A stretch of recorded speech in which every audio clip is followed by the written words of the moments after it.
I call it ecological and social sustainability. They're not just growing food for themselves, they're growing food to help those who are actually disadvantaged as well. You're like, I'm getting a little tired of this, but I still love it. Yeah, I love it. Let's start with who you are right now. All right. So my name's Chelsea and I live at Moora Moora Co-op, so I live on a cooperative community with 70 other people and 600 acres on the top of the mountain. And I also manage ECOSS, and I've been here for, I think, 14, nearly 15 years. And what is ECOSS? And ECOSS is a community environment hub here in Wesburn. So we're on 17 acres, and it has, next year turns 20, and well, since they actually developed the master plan. But we've only had full site access probably for the last 10 years, because previously it was a factory farm for chickens, and there was asbestos in the walls, and when they got pulled down, then we had to go on a big remediation process, and the council did that. We leased it off the council because they purchased the land to, next door was the tip, and they turned the tip into a waste transfer station, luckily, so that meant that they were going to expand the tip into here, but then they didn't. And you saved it. So what is it you guys do here? So, broadly speaking. There's a lot that goes on here. And it's like education, community. Yeah. So if you had to say it in, if you had to put it in a few words, one sentence, what would you say? Well, ECOSS it's always tough. Is not an acronym for something traditionally, like the way it was made. It wasn't. But I call it ecological and social sustainability. Okay. That's sort of our tagline, and it fits really well because, I think humans think that we can thrive just with the land and what we eat, or run into the bush in an apocalypse and live. But we need community. We need community at the foundations of everything, and so it's very clear. And it becomes more and more clear to me every conversation I have. We're just talking with Matt down the road. Yeah.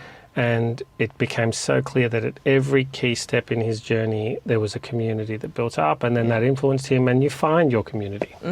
So you guys, you cultivate community here, you do a lot of events, and you run this essentially. You're kind of the manager. Yeah, so we've got it's a not-for-profit organisation, and we've got a committee of management of about 10.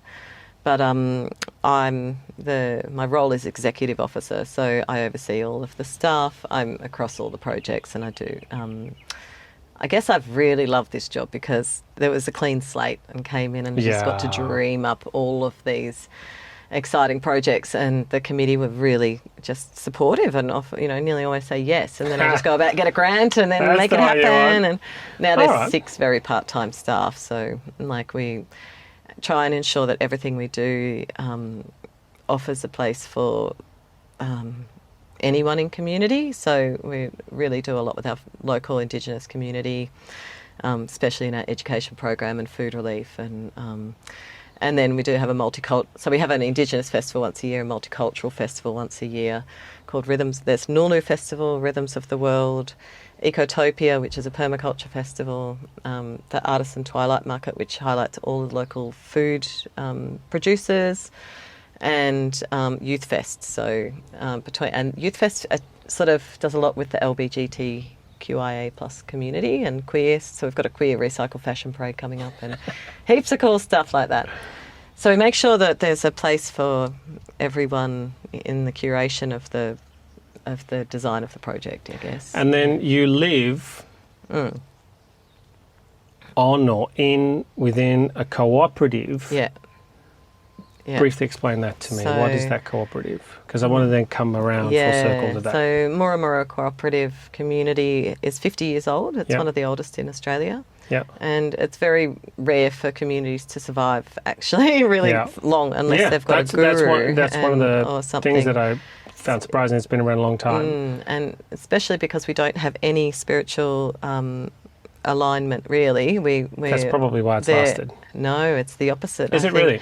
Yeah, communities with a guru or a common hierarchical structure are more likely to survive. Really? Okay, because they're all in agreement. Okay, there's a boss. And Yeah, they're all facing the same direction. Look at the Hare Krishnas, they do well, but but they're, you know, as an environmental and social experiment that it was set up, you know, the hippies in the 70s, but or academics really. But it's still going, and you know, that's I don't know. To me, it's the same value set as what we do here. So right. it's deeply embedded in. You each have a piece of land, or you No. each have a house and you share the land. How does it work? Yeah, you buy a share of the entire land, Okay. and then we built a house, and so we own the house, but not the land under it. We buy a share of the land. Okay. And then you get you all contribute. If we're going to have a vegetable garden, it's a shared vegetable garden. Yeah, yep. And it's funnily enough, I don't actually garden myself in the community garden at Moora Moora because I'm managing a community garden here. I manage the community gardens network, and I'm gardening for myself. But I am part of a share of sheep and cows, and previous to that, I was the sort of the primary farmer, and then a new guy came in and he really wanted to have a go, so I was like, yep, go for it, we'll support you. You've got what animals, and you've got a market garden there. So what animals do you have as well? We actually lease the land to a market gardener who's our friend whose property abuts ours. Yep. So they grow half on their property and half on our property. Yep. And we call it the Hort area, so it's a deer fenced area, and then there is a community garden in there as well, that Moora Moora members community garden in there. And then there's also allotment plots where there's a vineyard and blueberry plot, and I'm about to start a whole new orchard with a chook pen for meat. Fantastic. And there's a lot of different... What animals have you got? You got chickens, or you will have chickens? Well, I haven't got chickens at the moment because the fox has got them all. That's why I need a whole new... Foxes are regenerative too. So. Cows and belted galloways and cows, sheep, Dorper sheep. And sheep, and you'll have chickens, so you'll have some meat birds and some eggs. We also hunt venison on the property. We've got an out-of-control deer population, so we're actually eating more venison than... I actually never liked it until this week. Venison sausages are awesome. Have you ever had venison sausages? Yeah, you've got to put fat with it though. Yes, they're dry, but the flavour's awesome. So we've been getting it from the free range pig farm, but... Yeah. Wild pig is very good too. But anyway, we'll get to that. All right, so now we know where you are now. Yeah. What I'd like to do is take you back as far as you want to go to what you consider was kind of like where you came from. Yeah. Because you didn't grow up here, right? You didn't grow up... partially, I guess. So I moved to Badger Creek, which is just out of Hillsville, when I was 8.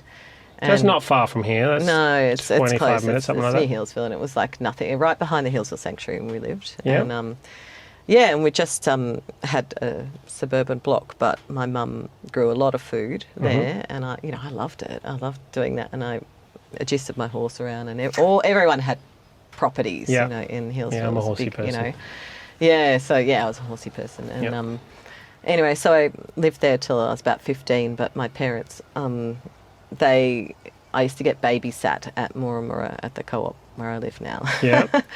I never ever dreamed of living there. It was. So in French we would say "tomber dans le marmite," which means you fell in the pot early. You remember Asterix and Obelix? Yeah. So Asterix, they take the magic potion. Obelix doesn't need to take it because he fell in the pot when he was a baby.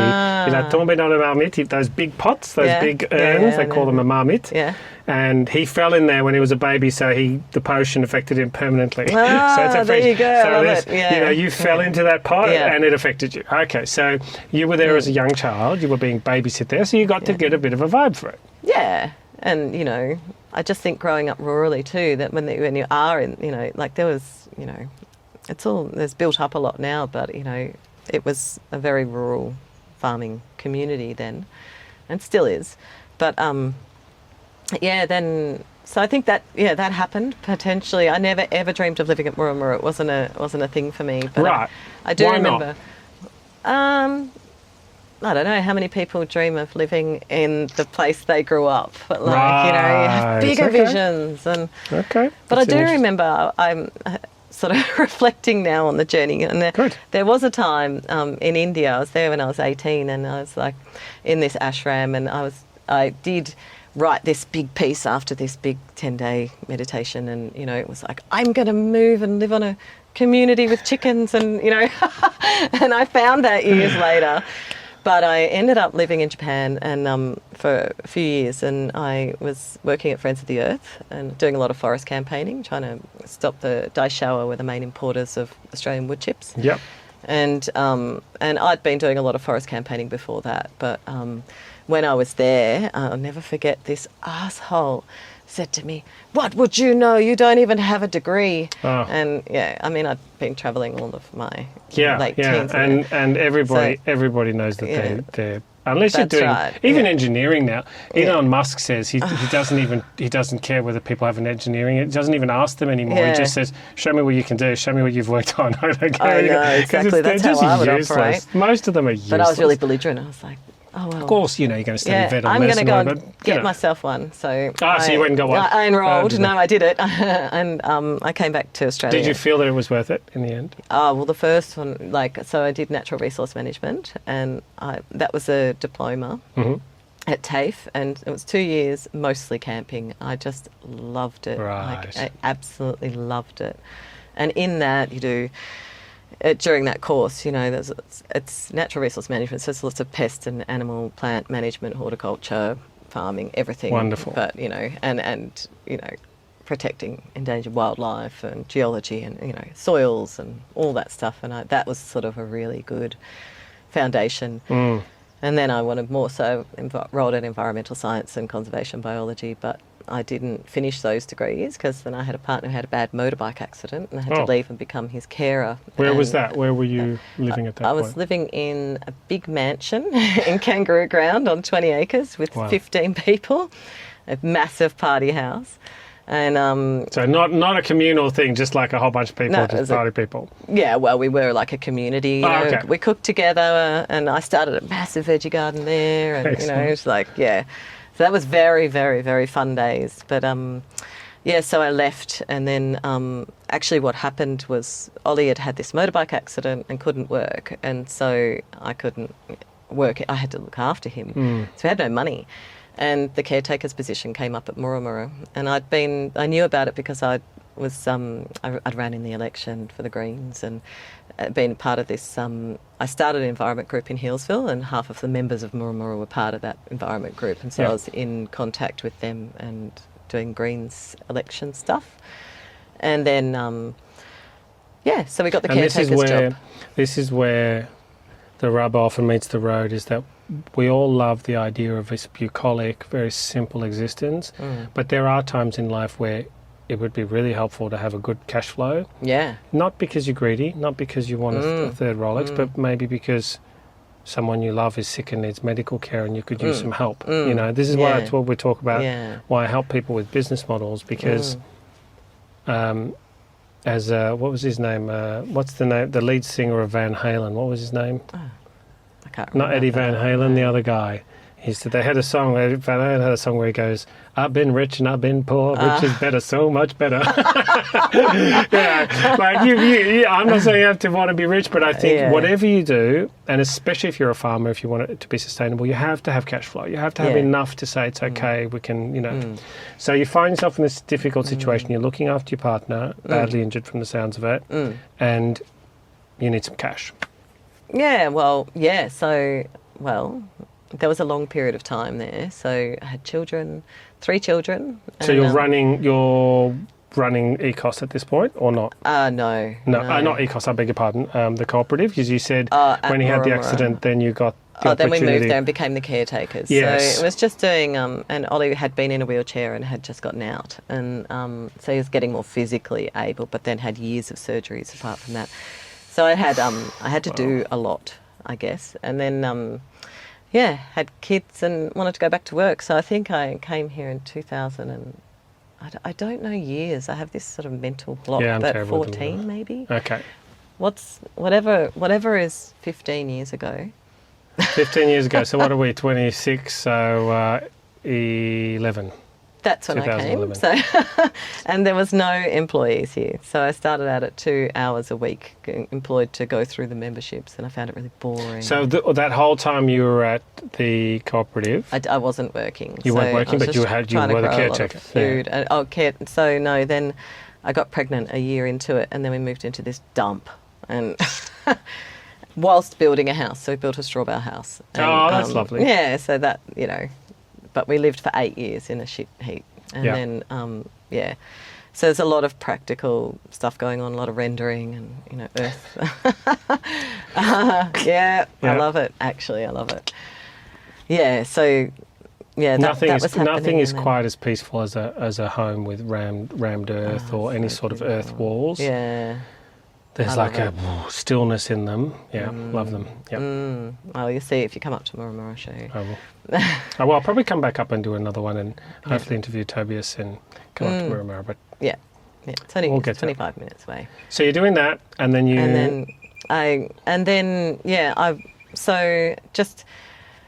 They called me to... I used to put on festivals and, I had a bit of a reputation for it, I guess. So that I got a call from a guy here that I didn't know. I didn't know this place to put on a festival. So that was my first job here. And because of the asbestos on site, we realised that it just wasn't going to be remediated in time. And so we planned to put it on in the middle of Yarra Junction. And then we did that for like 10 years, actually, and it's backbreaking. I could never do it again. But it brought the entire community into the fold, like, really. And it's in this parklands where there's, like, Ben's shared the museum and all the cohorts of different people. So, and we made it an environment festival, like, all around permaculture. That's an interesting example of something that I hear a lot is... there was this really frustrating thing that happened. But actually, in hindsight... Yeah, it was the best thing. It was the best thing, right? Suddenly you find yourself in a situation where everybody learns about you. If you were doing it here, you'd be begging people to come. That's right. I think that's a great example of what happens when you just embrace... and you can only do it for a while, as you say, because at some point it's just too much, but it has a season. And But that example perfectly fits sort of what actually happened next. So we're doing these events, and we had this really cranking nursery here. I'm just checking the camera. So you had a really cranking nursery. We had a really cranking nursery, so it was an edibles nursery. And you're not doing events here. So, and by the way, with the remediation, what did they have to do? Did they have to, like, earthworks, dig it all up? Wow, dig up the whole. Those sheds are... hundreds of metres long, and all had to come out, all the soil. Yeah, it costs a lot of money and it took a lot of time. They didn't do it well enough the first time, so they had to do it a second time, and so it was a long period of waiting for us. Okay. And so we couldn't access the site. But in the meantime, you're doing these events. In the meantime, doing festivals and trying to organise workshops and just other little things like that. But we needed a social enterprise, so we developed a edibles nursery, and it was organic, and we got this big order. We're not talking about little edible jelly babies here. We're talking about edible fruit and veg. Yeah, not fruit, veg. If you say edibles in America, it's a different thing. Party time. Just for the American audience. Edibles means a whole other thing sometimes. Fun, if only.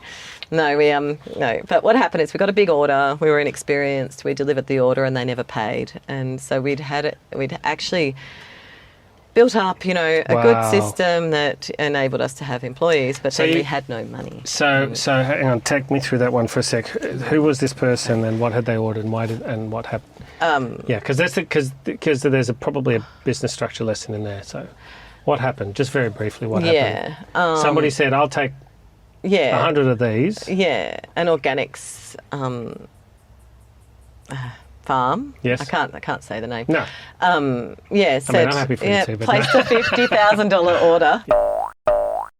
$50,000 order, and they ended up drip feeding it. We went through a VCAT process, and but it just meant we couldn't keep the staff on. But what was happening with the committee of management at the time was the entire focus of this place was going to running this business, and people were like, I'm actually not here for that. I'm here for the vision, and here's this amazing permaculture vision of this incredible property. Beautiful view. And we're managing the ins and outs of this business. And over what period did this take place, from the point Probably of the order to the point where they 5 reneged? years, so, yeah. So what point was that where they reneged? Did they pay for a while and then they reneged? So it wasn't just them. Like, we were supplying quite a lot, and we had a retail nursery at the front and a wholesale nursery at the back here, where we could access.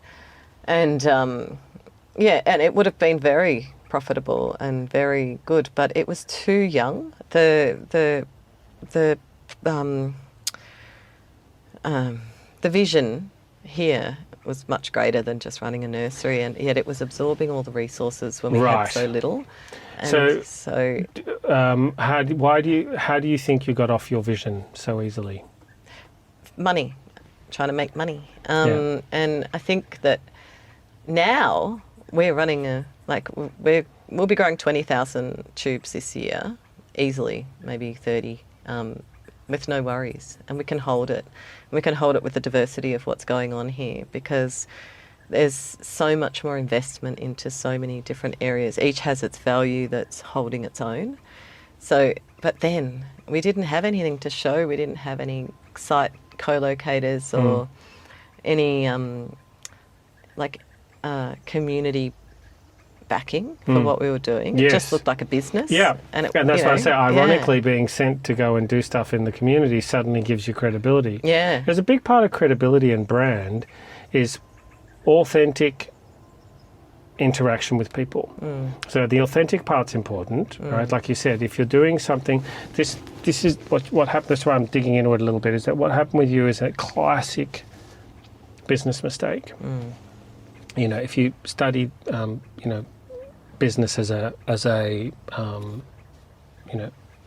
sort of review it academically, right? You look at businesses as business studies, okay? There are several types of very common mistakes that businesses make that all centre around something that seems like a good idea but is not aligned with the vision or the mission or the long-term goal. So they're kind of like low-hanging fruit, a temptation, right? You might have bought this piece of land and you say, we have a plan to go from here to there in the next 2 years, right? And at the end of that 2 years, we'll be ready to do this and that and that. And you map it all out. And you have to be adaptable. But what people often do is somebody will come along and go, well, I know we have this plan, but there's somebody here that's offering to do this and it'll bring in this much money and I'm sure it'll help us get there more quickly. What happens in practice almost all the time is that because you're doing something that's no longer aligned with that vision and goal, some people will quietly start to lose heart because they'll say, that's not what I signed up for. The actual experience will be different to what you expected. Well, I thought we were going to be doing this and then we were going to be rejuvenating the paddocks, but now I'm taking phone calls from people about their late order. And so it seems at the time of the decision like, how could it hurt? It's only got to be good. Even though hang on, we're steering the ship towards Madagascar, right? And you're saying just 1 degree to the right, there's this island that's got really nice mangoes and stuff, right? And what happens is that 1 degree, you miss Madagascar. And it happens all the time. And there's different versions of it, but essentially it all comes down to either not having an alignment, a vision and a strategy, or allowing yourself to be tempted off the path. And before you know it, it's kind of like getting off the bus to go and do something quickly. The bus moves on without you. The opportunity somehow just moves on without you. So I'm not surprised that it's not uncommon that something like that happens, that it's good for a while and then it starts to and you don't have the resilience baked in because you're now steering off here when everybody wanted to go there.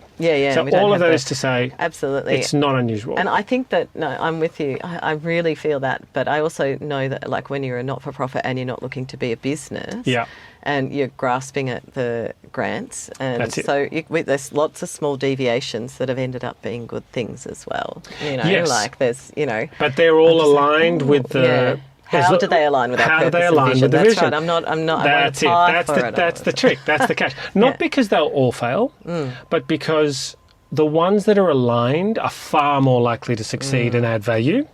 And much easier to get people to engage in because, okay, it's not exactly what we had in mind, but it still aligns with what we were doing. Versus, well, look, I know we weren't going to do animals, but there's a great opportunity to raise 50,000 eggs and it's going to make $100,000 a month for the community. And then you find out the community just doesn't really care. So it's all of which is to say it's not unusual. So find yourself in that situation, that stops, that ends, turns out to be a dead end. The island of the mangoes. I always have crazy metaphors. And even when I say to people, that makes no sense, does it? Oh my God, I understand what you meant. Like, I'm always like, it's kind of like a Chinaman riding a bicycle across India. But we get the idea. You kind of steered away to the island. Oh, crap, that was a bad idea. We missed Madagascar. So often what happens in business, when you study business, is that Madagascar opportunity kind of evaporates, and then you kind of have to refine a new something. So what happened in your case? Did you manage to or did it have to be something new? Well, there's a lot happening simultaneously, I'd say. It's not like that was our only thing going on. You know, I've continually been applying for more grants, and then I think actually probably lockdown was funnily a gift for us, because you think what happened at the first week of lockdown is that we decided to start a weekly produce market, and we got permission to do it and the reason was because Tobias and Josh had all this produce, and they couldn't sell it like to the restaurants and everything, and then there's another one of a whole those. bunch of other people went, well, I've got all this produce I need to sell, and then a whole bunch of other people are like, I don't want to be in a stinky supermarket with, you know, my mask on. And everyone, doing, you know, and have them have the monopoly. So it was edgy. And we did get some backlash. People were going, "Why are you starting a public event during the first week of lockdown?" But it was outside, and we went by those rules, and we got council permission because it actually was supporting a lot of producers. So that was the start of the produce market, and that was, you know, fitting in alignment with the goals, and it didn't bring us money. But see what I'm saying, though? Yeah. But it was aligned. The other thing, it's very easy to say, is just, you kind of go, like, it's good, but it's not really aligned. Maybe we should ask Bob next door or Martha if they want to do it. Round hole thing. Just a little bit. You just know. Whereas what you just talked about with the market and getting everybody together, that is a correction, which is what everybody should do with business plans, constantly be adjusting and, well, you know, I mean, chickens are a great example. Bird flu. Or, you know, so first there's bird flu, you've got to shift your market, which is why it's important to have resilience in different products. But then, after the bird flu, there's this huge increase in everybody doing eggs in the regenerative space, in the free-range space, because the commercial ones were all shut down. Now the commercial ones come back online, and there's a glut. So right now there's a glut on eggs. And so you need to have alignment to be resilient. So you start this cooperative market. Weekly produce market. Something we always were going to do. It's just we hadn't gotten there because we didn't have the... but it happened in a way you weren't expecting. You know, it happened in that way. And then during lockdown, we still worked through from home, but it gave us time to develop programs and procedures and get the website better and do all that admin-y stuff that we never had time to do. Yeah, I know all about that stuff. So we developed Crops for Community program, and that was really popular with grants back then. It was like hitting everyone's targets, and so we got quite a lot of money. Plus the government was just handing out money left, right and centre. It was not... It's good to hear that they were handing it to these kinds of projects. Do you feel that the lessons that you learned when you were doing the sort of commercial farming, do you feel like that developed a lot of skills that then became useful at this stage, or was it really just a big waste? No, because the staff were gone. It was a different... So it really was a bit, We had, for the nursery, we had employed a business manager who had this incredible resume, and he'd been all through Southeast Asia raising not-for-profits above the line, and, you know... But just didn't. Okay, see, not aligned in the right place, and you go one block over, and it makes sense. To me, it's just I used to think that was very fluffy. For me, business was always about seek the opportunities. It's not. It's about a steady hand on the tiller and just you need to navigate, but you do it. By choice, not by opportunity. So you've got this market now, and COVID. And then we've developed, and we needed to. I really wanted to develop a program that and ensure that reconciliation action with our local Indigenous people was at the centre of everything we were doing. So there was a Crops for Community program trying to grow food for food relief to them, and also a local pay-as-you-feel cafe. So we were supporting 2 different cohorts in that. People really liked that idea, and the funding's sort of gone a bit awry for that. But for now, we've got all these, there's about 50 or 60 people living with disabilities that come every week and garden in that garden. I'm really interested in that because a lot of people, I suspect, think I'm too old, I have a disability. No. I don't know where to start. This is where I'm a big believer in structures and systems, because if you give me somebody who's really good, like you said, this business manager is, he's really good at what he does, but you don't have the systems in place and the business plan and the vision carefully aligned. I'd rather have somebody who is just okay but has really good systems to follow. We agreed on the system. It's Wednesday. That's supposed to be done by Monday. I don't care about your art. Okay. This is where systems are important, because systems everybody can agree on. So but getting to the people with the disabilities, what prompted that, and how does that work in practice? Because I love that. I think that's awesome. Yeah, it's so beautiful. Inclusion prompted that. Looking at, we're doing all these different programs. We've got Upcycles, bicycle upcycling for youth. I mean, it's for everyone, but it's a really good youth mentorship program going on. We've got pottery for artists. We've got art therapies for people living with disabilities. Anyway, it was another cohort that we could do something for, or create a sense of place and purpose for. And also knowing that people living with disabilities are always just traditionally, and things are changing a lot now for them, have been really sedentary. Horrible, stuck, it's the worst thing. Of all the people who shouldn't be sedentary, it's people who've got disabilities, or they need stuck inside, and it's a pretty miserable existence. I did some care work in the past, and really found it disturbing, and the shit that they were being fed, and I just. Anyway, so it was about also inviting people living with disabilities into a public place so that other people have a chance to interact with them who may never get to. Because remember, people with disabilities used to be locked away in Kew cottages, and absolutely. I never interacted with many growing up. People with serious intellectual or physical disabilities. But anyway, so we designed it, and we've made accessible garden beds and pathways, and over time got funding for those sort of things to make it easier for them to attend. But it was also about celebrating people who live with disabilities, what they can do, because they're growing food for food relief, so they're actually being they're not just growing food for themselves, they're growing food to help those who are actually disadvantaged as well. So I mean, so it's the next level. It's not just that they're getting out of the house or looking after themselves, actually looking after others. Exactly. Yeah, that's awesome. Yeah, and they know what they're doing. Like most of them, I'd say, that attend know what they're doing, and get a sense of real satisfaction out of it. So it brings so much joy to the site, because they're coming from different organisations. But the other thing that's happening now with all these individual NDIS packages and carers or support workers coming along with their participants, that they're often really isolated and lonely and don't have a way to interact with other people. So this is a place where they can just rock up and come and join in, and they will then over time get to know. And they've created a full community. So every year when we have our celebration here, there's probably about 60 or 70 people from all different, service organisations or NDIS suppliers. They have a massive party. They love to sing and get up on the stage and set up the stage. Karaoke. And, barbecue. And, I love that.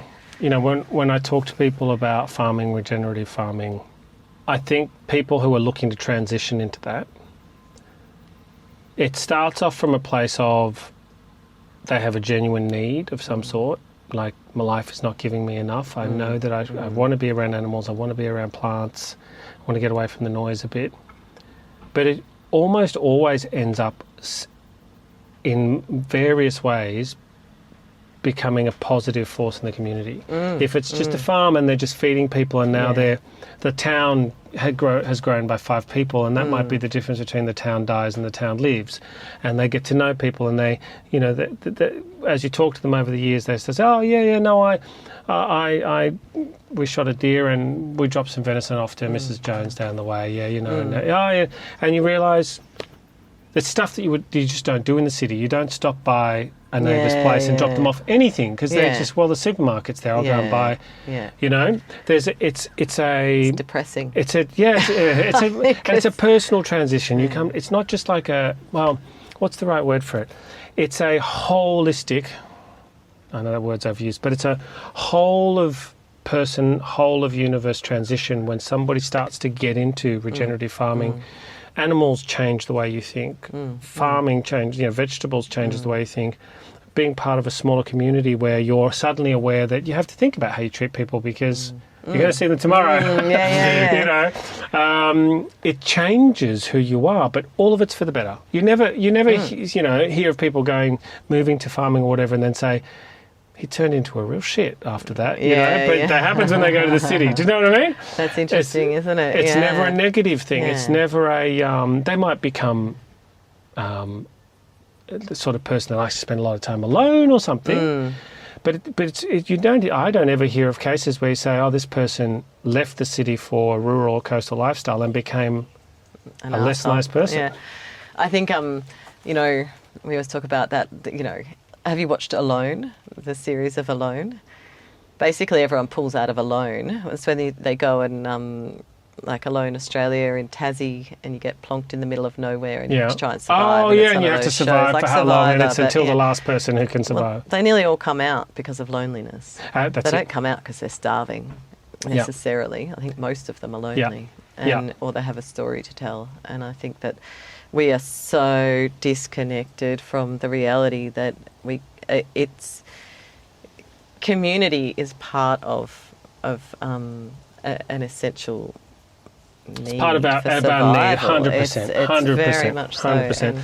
And I think what the city does, in my observation, is it's all about surrogates. You don't need a family. We've got the nightclub and the bar. You don't need brothers and sisters to play with. We've got the sports club. You don't need to have conversations with people about whatever. You can watch a film. It's all these... you don't need to cook food. Here's something ready-made. Everything is like a replacement, a substitute, a cheap substitute, but it's easier. Oh, yeah. It's like, do you really want to go and shoot a deer and hang a deer in there? These sausages are $5 for a dozen. Yeah, exactly. Just don't ask where they came from, right? But it's soul destroying. It is. And, it is. As opposed to soul enriching. I was contemplating just the other night about, because I do pottery. So I set up the pottery studio totally out of self-interest here as a not-for-profit, because I love doing pottery. Doing it for the community. Only because I really want to do it. Yeah. But why are all the stools at your height? Don't ask. So anyway, we revere clay, and then on the side, over all these years, I've actually been a doula, so working with birth and death. Yes. So the birth doulaing turned into death doulaing after some deaths at births, and then ended up, and so I've been contemplating about soils, because that's what I do in my free time, like how in art we're revering the clay, and you don't really want the topsoil obviously in there, but topsoil is life and death. 100%. And it's exactly what it is. It's the earth's life, it's our life. Yeah, and it's it's the plant's life, it's the animal's life. It's death, it's mycelium, it's life. Yeah. It's life and death. And I just was like, wow, it's just the fully essential element of that we need to interact with to probably have a whole life. And our mutual friend Ram was telling me in the car on the way up that with biodynamics, one of the things that he learnt was that when you try to grow seed in compost, you're trying to grow a living thing in a dying thing. That you need to take the compost down to the point where it becomes soil, where it's finished dying, finished composting. Then that's topsoil, and that's what you should be growing in. Yeah. So with organics and things like that, when you're growing, adding a lot of compost, actually what you're trying to do is grow a living thing out of a substance that is still in the process of dying. Isn't that fascinating? That is really interesting. Isn't Ramana a very wise man? He's a clever thing. I don't know where he is, but, I'm sure I have a feeling that he knows what we're saying. Well, I actually met Ram because I did my doula course with Ed. There you go. Yeah, there you go. Yeah. So I have a theory that, and sort of coming clearer in my mind, I was just thinking about it when we were talking before, that everybody who lives in the city is on a journey out of the city. Some people make it, some people don't. And the ones who make it at different times. But I actually think that we all know that we don't belong in the city. We would all rather be on the land, near the coast. And even I talked to coastal people. I interviewed a guy a couple of weeks ago, and he was a surfer and everything. And I said, do you miss the surf? Because you say to a surfer, you're going to go and live in 2 hours from the surf. And like, surfers are like, the ocean is their lifeblood. There. Yeah. And he said, the more I got into organic farming and regenerative farming, I just didn't miss the ocean anymore. I just wanted to be on the... That's saying something, because that's a quite... to take a lifelong surfer away from the ocean. And I think I'm coming to the conclusion more and more that everybody is actually on a journey, and I think that's why a lot of people retire to the country or retire down the coast. They finally feel like, well, I've got everything lined up, the money and everything and the pension, and they finally have the courage to go and do something that deep in their heart and their soul and their spirit they probably wanted to do their whole life. Yeah. But the city came along and said, but there's this restaurant and there's this film and there's this fashion thing, and everybody will be so impressed if you wear that new dress, and it messes with our minds. But when people are calm, and we were just talking to Matt from Peace Farm before, and he was talking about how he went off hiking in Tasmania for weeks and weeks and almost died on top of a mountain, and then he was sitting in this amphitheatre in this sort of forest where they'd set up this educational centre, and you just walk in and it plays a video for you. And he said he described a thunderbolt going through. So he was sitting there watching it by himself in the forest, and he said he described like a thunderbolt going through his body with no pain, but it was like, and he went, I'm going to go and be organic regenerative farmer. From... He was sort of working at Sirius, like this is before Sirius, so he was into garden design and things like that. But he said it was like he just went bonk, and he would. From that second on, he had no doubt whatsoever, and he just went clunk into his lane. He already had embedded skills too, like from he already had a lot of skills, and but it's that thing of. He aligned with what he knew he wanted, but he had to, in his case, that's what it took for him. It took for him to climb up to the top of a mountain, almost freeze to death, and then come back down and then be like, and you're sort of spent, and then that's when you hear what you need to hear. Has anything like that happened for you? Has there been like a low point where you... I just think that that annoying man in Friends of the Earth in Tokyo...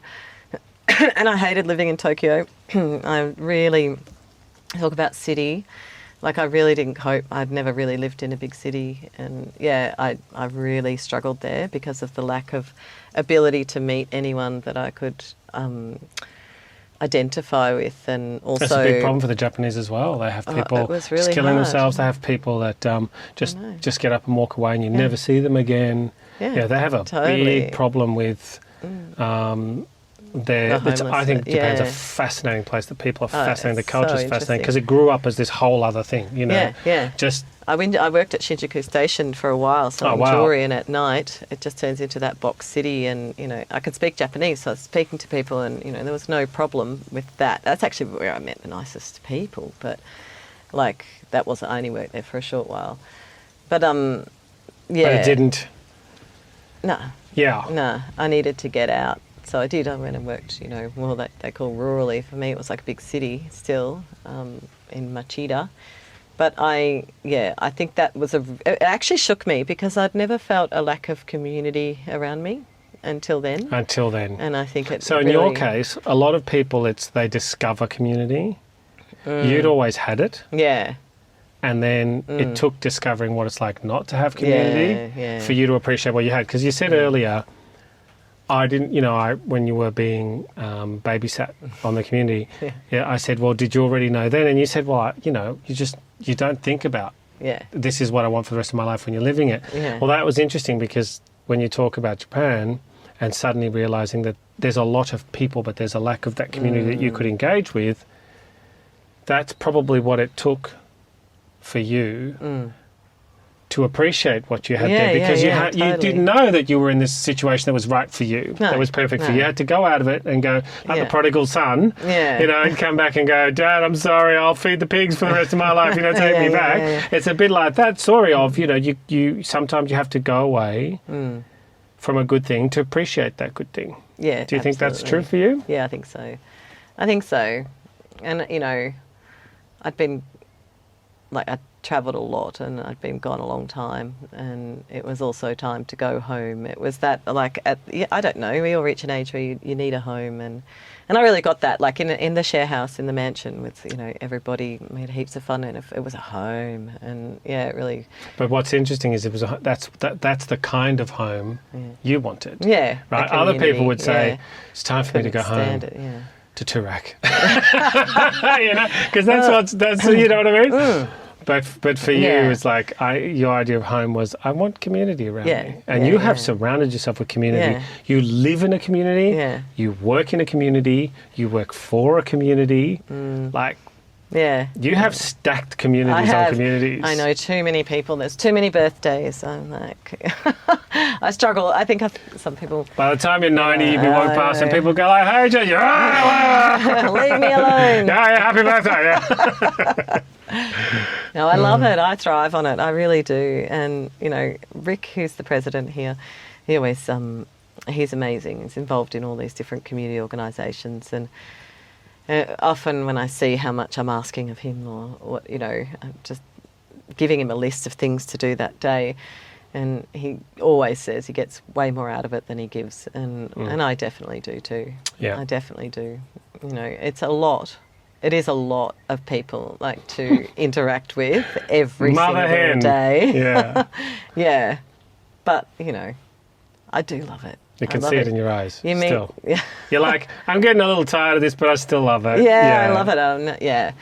And I enjoy, festivals and events, and I love all the, you actually interact with people you wouldn't necessarily. That's what I love. That's what I'm enjoying too. I'm talking with people that, what I love about it is that when you get involved in the right community for your nature, your interests, whatever, you find out that you've got something to offer that community.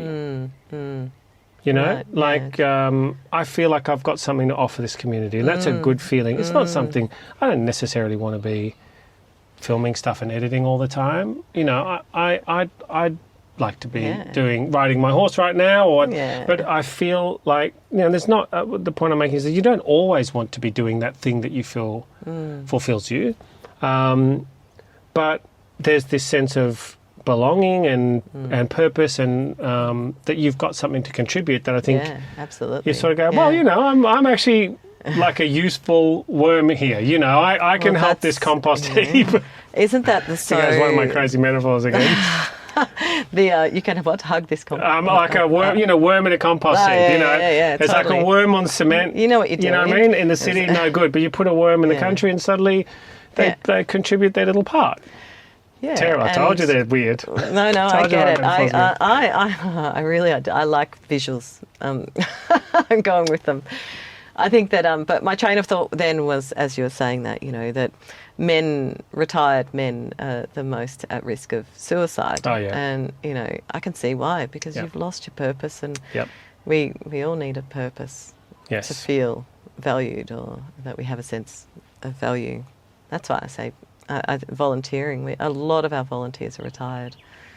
And, I think it actually, I'd do it because I think it's really good for mental health. And in a world where big families are not as common anymore, when I was a kid, when my parents were still together, it was cousin so-and-so's birthday and uncle such and such, and we're going to your cousin's place on Saturday, and and then there was the cousins, but they're not really your cousins. They're just so close to your family that you call them cousins, you call them uncles and aunties, but they're not. This is a very French thing. The French, the Italians and Greeks, they all do that. That's like, I have lots of people I grew up with that was like uncle this and auntie that. They're not actually my uncles, but our families have known each other for 6 generations. So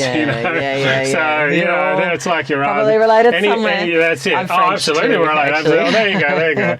Absolutely related, and you can see it just from looking at us.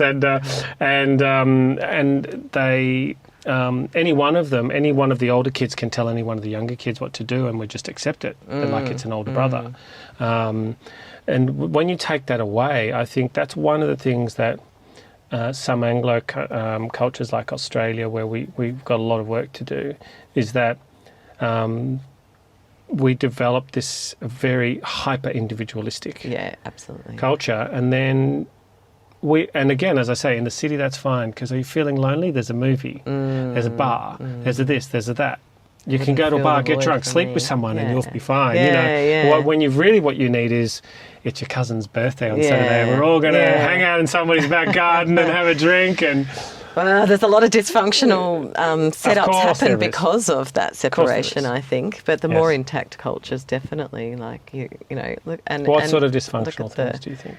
Like just some brief examples. With separation of family structures. Like I'm just looking at our Indigenous communities, and now there's been through stolen gen and all of that separation of how much damage has been broken. It's broken, and now they're just really rallying really hard to reform those family connections. And you always hear people go, "What relating to what mob you are," and then.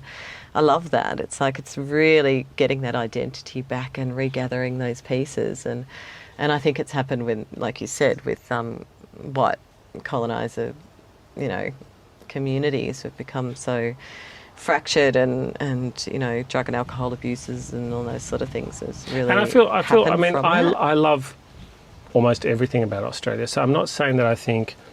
And my family sort of, we're expats from all over the world.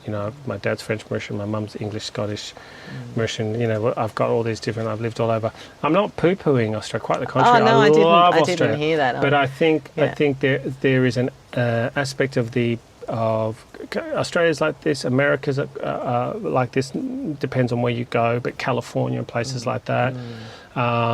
England can be like that. Very kind of, we've lost our sense of family. It all used to be about family and cousins. I agree with you. And when you don't have that, to put a positive spin on it, when you have that, it doesn't matter what people think about you. Yeah. I imagine an Indigenous kid or, a recent immigrant or anything like that, if they're just the one of 3, then they feel really sort of alone and left out. Yeah. But if they're one of hundreds, that's okay. I've got my mob. Yeah. You can think what you want to think. That's cool. Yeah. You're not, and you're not alone. Yeah, I agree. We'll save the world. I think what I was one trying to say was, I do agree with you, but there has been a good generation or so of fracture. Yeah. So a lot of people wouldn't be excited about hanging out with their cousins or mob. That's it. But when we really heal that, the Burmese community are going through that in Moora at the minute, because the first generation Burmese were farmers, and they're out there and they're strawberry picking and they're doing it for nothing, like pittance, and their kids have grown up here and they know how to use computers and they can get a good job and they don't want to go on farm. So it's.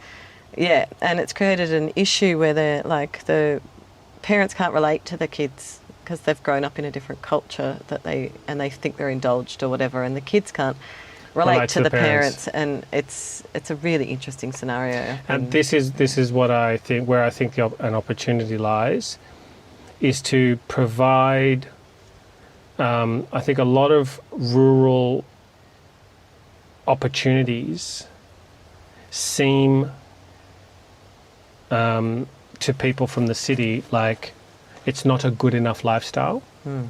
Why would I give up my job making $150,000 a year in my Mercedes to come and live on 5 acres and grow enough vegetables to survive? So you need to offer them something where you say, well, what if you had 200 acres and a thriving regenerative farm and you can afford a Mercedes, maybe not You can have a good life and you can send your kids to a good school. I feel tired though. I'm hearing this because I know what it takes to farm. It's a business. It's so hard to get anything. So hard. One thing, we've had crops just wiped out by crickets. Yep. What do you do about crickets? Yeah, but what you do is you have to build in resilience, and this is where you have to have, in my opinion, from a lot of study of this seriously over 10 years, but before that, it's either like the Jean-Martin Fortier, like so super intense, does, Toby, bam, but bam. It's diversity. You have to have diversity. And you're on that thing and you're crushing that thing, or you need to go 150, 200 acres. You need to have cattle, meat birds, egg birds, and then anything else. Because if you've got those, you'll be okay. If the eggs aren't saying that much, you've got broilers. If if there's a problem, you've got cattle. You need resilience. I think what a lot of people do is they don't build in enough resilience, and like you say, you get hail or you get locusts or you get something. It's their one thing. Have you seen Polyface? Yes, and Vandana Shiva, and she says it very well in there. I think that. The documentary? Yeah, with Deepak Chopra and Vandana Shiva. They're talking about polyface farming, so... I thought you were talking about Joel Salatin's polyface farm? No. Or no? Well, okay. it's called... But Joel Salatin's farm is called polyface? Yeah. Yeah, so you're talking about having multiple things that you do. Yeah. 100%. And, and perhaps some are not even, your primary, Obviously, you grow for the chooks. That's it. You grow for the chooks. You make sure the chooks are healthy. You grow for the goats. Here's my theory. Tell me what you think. If you want to look for for examples of resilient farming models, look at how people farmed 100, 200 years ago. Yeah. When it was still the modern world, they weren't barefoot in the highlands, right? They had shoes and everything, but look at what people were doing 100 years ago in the country, because they had to survive without the local town nearby, without the local... One of my business partners in another business, he grew up near Bairnsdale, and when he was a kid, they used to spend half a day trekking up to their cousin's farm from Bairnsdale, from... the town of Bairnsdale, which is on the Gippsland coast. They'd go, and he said it was basically a day to get there, half a day to get there, half a day to get back, just up over the hill, and that's where his cousins lived, and they lived there, and they thrived there. If you look at, then you can ask yourself, well, how? They didn't even have modern medicines. Somebody broke their leg. It was fix it. Somebody's tooth was rotten, fix it. How did they... What happens if people don't want your produce? What happens if locusts come through? And the way they did it, from my observation, is they were a bit diversified. They like you said, veggies weren't their thing. They did mostly cattle. But they also had some veggies and some chooks and some this and some that, because if something happened to the cattle, there was a flood or whatever, they weren't wiped out. They were able to sort of... I just got back from Africa, and I've been in went out with some farmers who are working rurally. So they're French, because we're French expats. Working with the embassy. So one of them was a young vet and another young agriculturalist, and they're like really 9 hours across the savannah in the middle of nowhere, living in the middle of nowhere, and they're implementing these methods. So, but it's a whole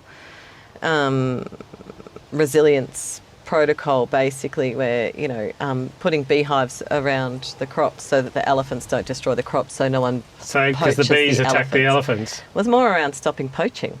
So people are poaching elephants getting angry, they're going into the villages angry, and you don't want that. You want to live in harmony. So they put bees, elephants don't like bees, put bees around the crops. The elephants don't eat the crops, and then they put marimas in with the goats.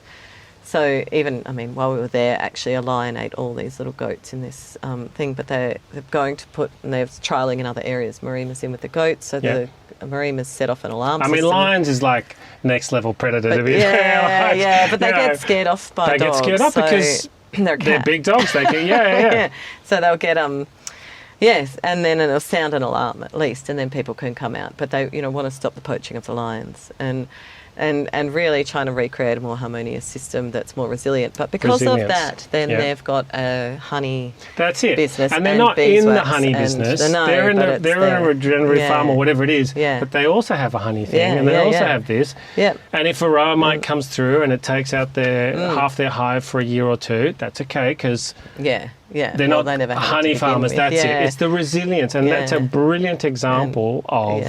It was extreme amazing. resilience. I'm going to get the name. What's the name of that farm? Oh, it's not a farm. That's like us in Lusaka, out of like in Zambia. It's just a village. Like, you drive through, there's a village here and a village there. And it's near a place called Itezi, which is like, it's 9 hours from Lusaka. There's a place there that they've got a hydro power station, and because they load shed across all of Africa, so that's where they run a whole lot of power to Kenya. So there's some jobs. Not really. It's very poor. But they've built resilience. Staying on the topic, they've built resilience. Well, this is they're trying. So these are French, because the French government screwed over everybody, and we all know that. I'm French too. They so all the projects they put in, and never. They don't do that anymore. Not so in Africa. Got people working on the border, especially not in Northern Africa. No, not at all. This is Middle Africa, but anyway, with the Congolese refugees, and because of the Congo and Niger, they've got it's a whole lot of. This is not a political program. Sorry, this is a regenerative. Well, it's interesting, but we did. I did go go out with farmers, and I went to a freaking amazing farm called Babylon Storen in Cape Town, where if you ever go to Cape Town, it's only an hour drive. You've got to go to Babylon Storen. Just look it up. Look it up. Babylon Storen. Babylon Storen. Yeah, S-T-O-R-E-N. I think that's a conversation for next time. Anyway, okay, where are we at? Thank you. We're good. We're done, Chelsea. Thank you very much. Thank you. It's really interesting to summarise what I've learnt from this, that most people, like we were talking with Matt, and we talked about how in hindsight, I suggested to him that in hindsight, what he thought was a really chaotic journey to where he is was actually steps. He went to school till 15, then his dad said, do you want to be a painter decorator? Yes, clunk. He did that till he was 25 and bought a house. Then he decided he wanted to travel. Clunk. He did that until he went to learn, the gardening. Clunk. Then he went to series. Clunk. Then he went to his own place, and now he's looking at bringing other people in. And when I said it to him like that, it was like, wow, I hadn't thought of that. Thank you so much. Because he just sees like, oh, my life's been so chaotic. But actually it hasn't. And you, what's really interesting about you, unlike a lot of people, is that you kind of started off where you fit, but you had to go and go away from experience a few other things to come back and go like, oh, actually, I really like it where I came from. I don't need to go somewhere else. I'd never thought of it like that. Well, there you go. Yeah, thank you. You can put your comments at the bottom of the YouTube. Pay you later. Thank you, Chelsea. Thank you.